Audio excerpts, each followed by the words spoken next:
in Saskatchewan and Manitoba have seen hundreds, if not thousands, of residents forced to flee their communities.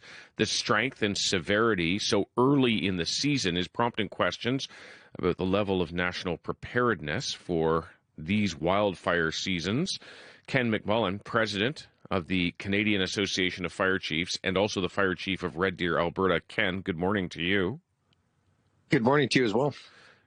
Just give me a sense from your perspective of seeing this much wildfire activity this close to communities this early in the season. Well, certainly it's cause for alarm when we compare this particular season to what have traditionally been bad seasons in 23 and 24. This start is just as severe and at times even more severe than what we saw in 23, 24.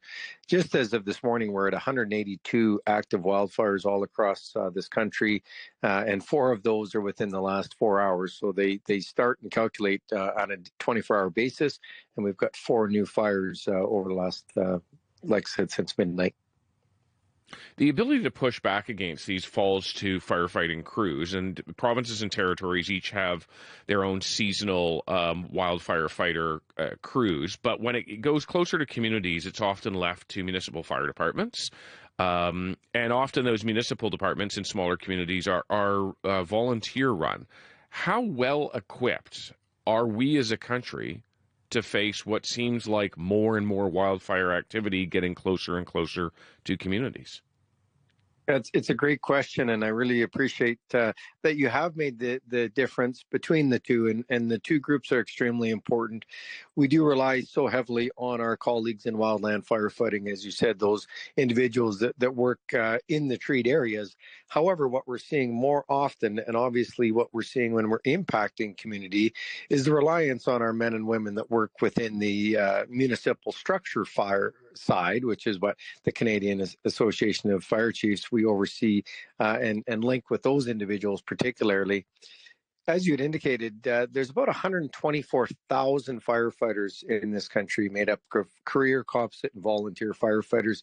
That number is dropping, however. Just a mere 3 years ago, during the Great Canadian Fire Census, that number was 126,000. So we have seen a drop. We'll continue to see a drop just as a reality. And so we're relying so much more on fewer people across this whole country. Every single season, whether it's floods or fires, we seem to call in the Canadian military, which is really supposed to be the force of absolute last resort. They don't have specialist training in firefighting. That we are going to soldiers as often as we are. What does it say about how taxed we are as a country when it comes to wildfire response? Yeah, we have certainly seen that. I think 23 was the first time where we really saw a great deal of our resources from the Canadian Armed Forces being utilized. And even then, I think that the minister of the day admitted exactly what you just said, that it should be our last choice. And in fact, it was not the best utilization of those men and women in our uniformed services to be a part of our wildland responses. And I know that the last minister in that last government was saying, hey, we've got to look at a better way of doing this because that's not sustainable. They're not firefighters. And although they bring a great deal of skills to the event, firefighting is not one. And I think a lot of people believe that we're bringing in hundreds of soldiers to help fight the fire. We're not. They are utilized in other capacities. So again, it just goes back to utilizing fewer people for the same responses time in and time again. And there's a better coordination that's needed. And I know I've been on your show and others talking about the need of a national fire administration. This just continues to point to the reasons why. Ken, here's the thing I don't get. We have talked about a national, as you say, coordination entity to help with the increasing wildfire activity we're seeing. We've talked about it for so long. Why isn't it here? It's a great question, and I've said a few times, it's funny how we forget in January what we talked about in July. And what I mean by that is it was top of mind in July of last year. It was top of mind July the year before that. And interesting, when they did a survey of top issues concerning Canadians for the election, and the wildfire and fire response rated number 12. So it just tells me that really we're not too concerned about it until we are. And so the fact of the matter is, I think that all parties were supportive of it. I have talked to all parties, and nobody was opposed to it. The challenge is nobody's really gotten it across that finish line. So we're hoping that this new government and the new prime minister will allow this to happen in very, very short order. It's not a need, it's a must.